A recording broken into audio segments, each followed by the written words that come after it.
Good morning and welcome to the Morning Scoop for Friday, December 11th. This is your daily Buckeye fix. I'm Tom Orr.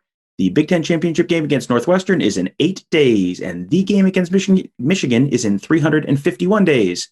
And just if you're keeping track, Christmas isn't exactly 2 weeks, so better start dropping those hints about getting you a Buckeye Scoop membership a little louder around the house, around friends and loved ones, or you're just going to get another tie or putter you'll never use.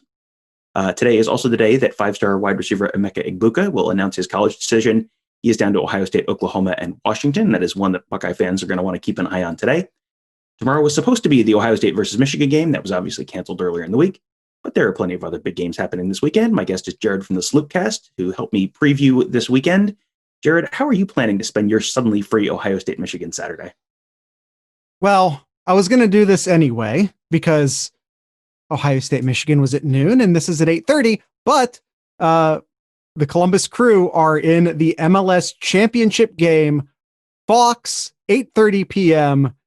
Watch it. Support your local soccer team. You just saved the Crew. TV ratings. There you go. Hey. Hey. Yes, that is going to be a big event tomorrow night in Columbus as well. So do check that out as well.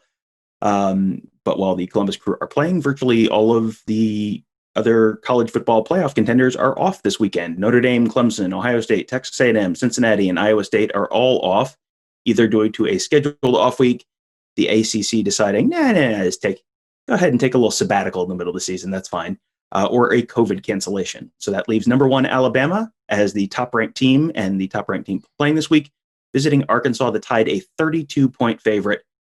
Jared, is there any chance in the world that this turns into a competitive game? No. Unless. I was going to say, going to need a little more than that. Hey, man, I'm sorry. Have we met? You know I was going to give you more than that. I dare you to have me give you less than that. Unless. There's one situation in which this can be competitive. If you put money on it. Because as we sit, Alabama is currently 7-2 against the spread. Arkansas is currently 7-2 against the spread. We are dealing with two gambling behemoths. That means this one's going to push. They're going to win by exactly 32. That's what that tells me. It's always a possibility. The only other team that is even in the top 8 who is playing this weekend, number 6 Florida hosting LSU. Gators favored by 23, and it sure seems like the Tigers are just kind of completely unraveling at this point. Tight end Eric Gilbert is the latest player to opt out. They just self-imposed a bowl ban for a season in which they are 3-5, which seemed like a brilliant and very Machiavellian move on their part. Jared, I assume they're going to be 3-6 by tomorrow evening? Yeah. Florida favored by 23 points. The only way they don't cover that is if they choose not to. Kyle Trask and that entire crew, that entire offense, they could hang with pretty much anyone, offensively speaking. Defense, they have issues, of course, but I don't think LSU is in any position to take advantage of that, not in a meaningful way. Florida wins this easy. I think that they probably cover as well. These are both 500 teams against the spread, so who knows? But, with Florida playing Bama next week in the championship game, maybe they pull their foot off the gas pedal a little early, and it ends up looking closer than it was. But as far as the actual win goes, it's all Florida. LSU's a dumpster fire. Their recruiting class is falling apart. Their pets' heads are falling off. Nothing good is happening in Louisiana right now. Worth keeping an eye on a backdoor cover there if Florida does put their foot off the gas, because if they beat Alabama next week, they're in. If they don't beat Alabama this week or next week, they're out. So all they have to do is win this week. So you may be right on them pulling some of those big names early to keep them healthy for the Tide. One game Ohio State fans are going to want to keep pretty close watch on is the battle for Abe Lincoln's hat. I think the official name is the Land of Lincoln Trophy, but it's Abe Lincoln's hat. If I say Abe Lincoln's hat, you know what it looks like. Ryan Day said on his radio show that the Buckeyes were going to be watching that game together as a team. That is Northwestern and Illinois, of course. And they're going to just be watching socially distanced, spread out on the indoor practice field. This would be a not great thing for Ohio State if Northwestern lost, because They really want to have another ranked win on their resume for the playoff committee in a week. So any reason for concern there? There's always reason for concern because Northwestern also lost to Michigan State, who, in my opinion, is maybe the worst. If I don't know if I don't think Michigan State and Illinois played each other this year, but if they had, good Lord. But yeah, the Michigan State loss has proven to me that anything is possible in regards to Northwestern. So I'm not going to make you any promises about what happens this weekend. I can tell you Northwestern's a 14-point favorite in a game in which the over-under is only 40 points. Mm-hmm. Yeah. So that's a lot. Take those touchdowns. This is sort of like the advice we've given everyone this year. Like, whatever you get, enjoy them. Whatever touchdowns you see during that Northwestern Illinois game, savor them, hold them tight, enjoy them. Do not take them for granted because you do not know when the next one will be coming. By the way, before the Buckeyes watch that Northwestern game tomorrow, they will have what Ryan Day called a little bit of a mock game tomorrow morning to keep guys sharp-headed into the Big Ten title game. For at least the fourth time, I'm going to say the idea that Ohio State did not want to play this weekend, and the Big Ten did them a favor by not scheduling a game this weekend, is really stupid. Ohio State really, really, really, really, really wanted to play a game this weekend. It is not a good thing for Ohio State that they are not playing a game this weekend. I was sort of hoping, and this rumor was out there for a moment, and nothing more than a rumor, I'm sure, that it was floated to Northwestern that was sort of like, hey, let us take Illinois this week. You guys take the week off. Don't lose. Remain in the top 15. Here's some extra film on us. Let us play Illinois, please. Yeah, they looked at a few different options, I know, and no one seemed to want to make it happen for Ohio State. And Northwestern Illinois is a rivalry game, in-state rivalry trophy game. Like, I understand why they don't want to give that one up, but yes, anyone who is considering this a big favor that the Big Ten has done to Ohio State, do not have them play this weekend is incorrect. So after that mock game, after they sit together and watch the Northwestern game, they said they're also going to watch a little bit of Army Navy. And Jared, do you have strong thoughts on that one or any strong ties to that one? Strong ties. Well, do you have any sort of family affiliation in the Army Navy rivalry? So my sister is former Army, but I have paying Patreons who are both former Army and former Navy. And in an effort to retain all of my patrons, I am going to remain neutral. Go America! always a safe team to cheer for. Yeah, if you have not watched much of the academies this year, this is not a fantastic Navy team. Navy had quite a run in the series from about 2002 to 2017 or so, and then has lost the last few. Army has really kind of pulled it together under Jeff Monken. They are playing this game. One interesting note: they are playing this game this year at West Point. They normally play this at a neutral site. Typically, it's Philadelphia because that is the midpoint between West Point and Annapolis. But they've played it at East Rutherford, New Jersey. They played it in San Diego one year in the 1980s. They've played it in Baltimore a few times. This is the first time since 1943 that the game will be played on the campus of the United States Military Academy. They did a home and home in 1942 and 43 due to World War II. I will insert my standard plug here. If you are a college football fan, you need to go see this game at some point. I have been to 3 of them. It is a very, very cool, very unique experience, very, very different from most college football games. It means an incredible amount to the people in that stadium. It is a 50-50 stadium. It's like the Cotton Bowl for Oklahoma, Texas, where it's like a 50-50 stadium or the cocktail party. But it is very different. If you're used to the big Ohio State atmosphere, it's a big atmosphere, but it is a very different kind of big atmosphere. And while, like Jared, we aspire to a level of reserve neutrality here, I feel compelled to say, go Navy, beat Army. Moving on. The other game of note at 3:30, Wisconsin at Iowa. The Badgers are favored by a point. Does that or any of the other Big Ten games this weekend interest you at all? I mean, yeah. I'm trying to beat Kyle in our Sloop picks for the first time ever. We're tied. He's beaten me all 5 seasons. This is season 6. It's my year. I have games on the line. So yes. From a more aesthetic point of view, do any of the games in the Big Ten interest you at all this week? I mean, of course, it's college football in a season in which we feel lucky to have any college football. Yeah, absolutely. And Wisconsin, I went all in on Mertz. I think the last time I was on this show, I was all in on Mertz, and that has not proven out to make me look the best. But I still like Wisconsin to win this game, despite the fact that they, by record, are not nearly as good. 2-2 versus 5-2. Iowa's actually ranked. Wisconsin not. Ultimately, I think talent wins out, and maybe Wisconsin has sort of caught back up. That playing 1 week then taking 2 weeks off proved to be a complete disaster for them. And I just don't. Iowa just hasn't really beaten anyone, I think, of real note, except for maybe Minnesota. But Minnesota's just like one of the most sporadic teams I've ever seen as far as which one of their alter egos show up. So I never know how to weigh a Minnesota game. How COVID racked is Minnesota is the kind of big question this year. And Minnesota is that they play Nebraska this weekend. Supposedly we'll have enough guys back to actually play. So that'll be good to get them back in the field. Scott Frost may get another win before the end of the year. That wouldn't be so bad for the Huskers. Far from Nebraska, let's talk about some playoff contenders.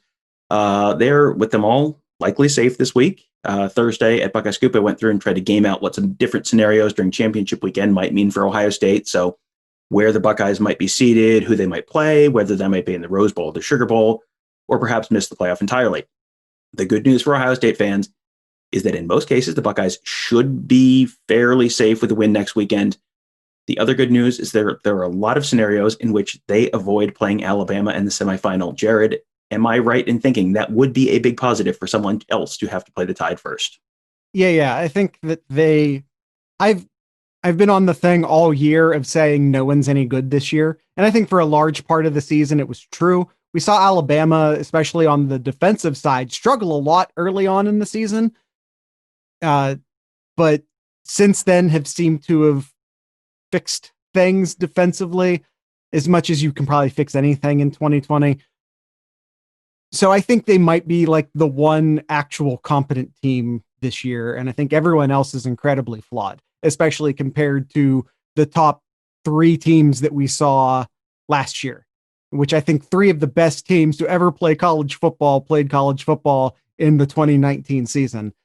2020 has not proven out to be that way because 2020 and practice and everything. So I think Bama is actually legitimately the best team. And what I want more than anything else is a rematch at Clemson in the first round of the playoffs. That's what I want. Well, I mean, that was going to be my next question. And now, do you want the rematch with Clemson because you think that is the team that Ohio State has the best chance to beat? Or is that just purely from a storyline perspective that Ohio State has never beaten them and you would like to see Ohio State take another crack at beating them? More so the latter. I believe that they are a better team than Notre Dame. But that also leads me to believe sort of what I want also factor into that what I think will happen. And I think that Clemson not only beats Notre Dame this time around, but I think I'm not going to say like they destroy them or slaughter them or anything like that, but I think beats them convincingly enough that it could open up the possibility of a different 4th team coming in to that number 4 spot, Ohio State slotting up to spot number 3. And we see someone else, we'll see, depending upon how the other games go, but we'll see someone else slot into spot number 4, and then they have to play Bama. That's how I see things going, but we'll see. But I think ultimately what the playoff committee doesn't want, and they always swear up and down that they never do this and they never look at matchups, and they just rank they're not going to make Clemson and Notre Dame play each other a third time in the first round of the playoffs. They're not going to do it. Yeah, and they're probably not going to want Alabama and Florida to play again after 11 days after they last played. They're probably going to try and avoid that one as well, which, yeah, I mean, makes perfect sense. So basically the other teams outside of the three we've already talked about, Alabama, Notre Dame, Clemson, there's basically no way Ohio State will end up matched up with Texas A&M or Iowa State or Cincinnati, or, if any of those teams do somehow get in, them getting in probably requires Alabama, Notre Dame, and Ohio State all winning, or Alabama, Ohio State, and then Clemson winning huge. That's what it probably takes to get one of those teams in over Notre Dame.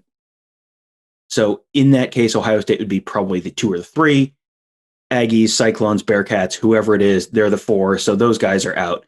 The other team that we haven't mentioned yet, we mentioned them earlier during the game picks, was that Ohio State could face Florida. If the Gators win, like we said, there's a good chance the committee splits up Florida and the Tide to avoid a rematch less than 2 weeks apart.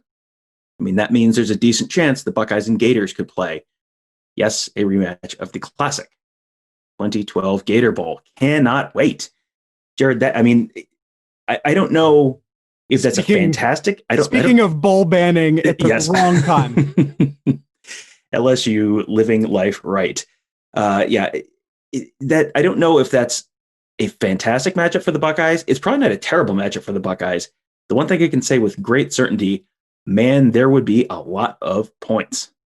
I'd take it. I do think that'd be a good matchup for the Buckeyes. Ohio State, like a lot of teams this year, including Florida, including Clemson, including Notre Dame, are flawed protecting against the pass. That's not I think a lot of people watch Ohio State and maybe primarily watch Ohio State. Their problems against the pass this year are widespread across college football. And I think that also applies to Florida. Ultimately, that's fine because I trust Ohio State, Justin Fields, Wilson, Olave, all those wide receivers. I'll take them up against anyone else. And that's where we're at. And that's where it's going to be if Ohio State ends up playing Florida.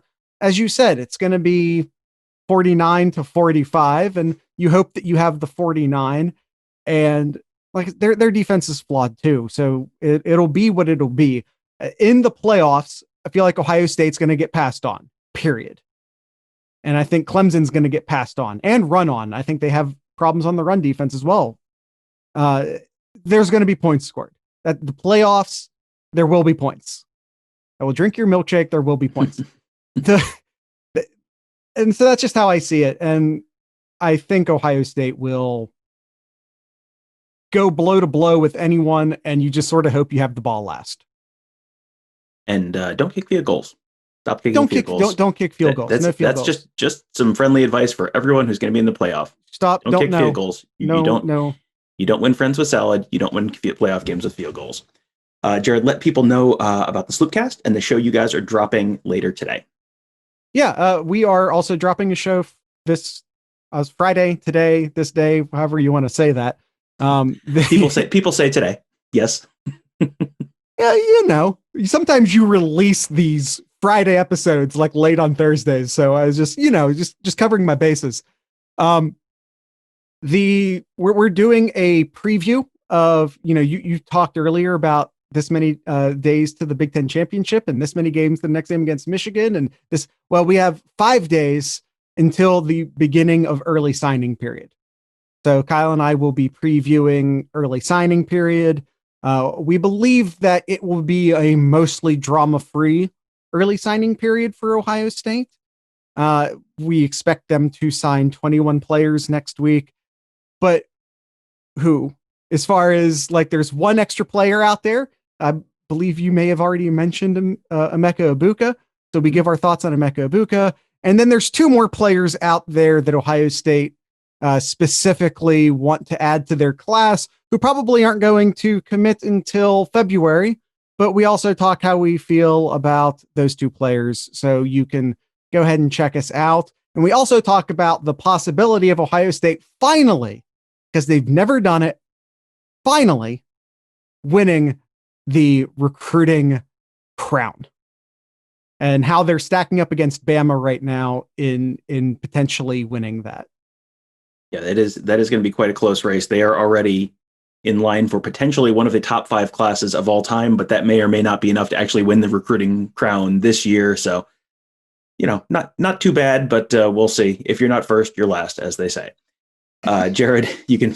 Jared, Luckily, not true with recruiting. let me write that down. Jared, thank you for joining us. You can find the Sloopcast and all of the great podcasts from the Buckeye Scoop Podcast Network on Apple Podcasts, Google Podcasts, SoundCloud, Spotify. Just search Buckeye Scoop to find all of those. I'm sure you can search Sloopcast to find the Sloopcast if you're looking for that one in particular.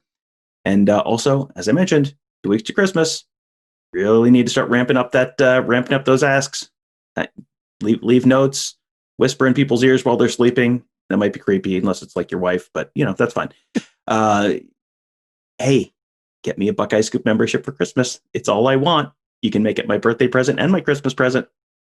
Sign up for an annual membership, and then this time next year, when they ask you what you want next year, boom, problem solved. Just renew it. Easy as pie. Just sign up at buckeyescoop.com. Get access to our great team of insiders, incredible amount of insight, analysis, great content you just can't find anywhere else. It's all at buckeyescoop.com. Thank you guys for joining us. Enjoy the football this weekend. We will talk to you Monday.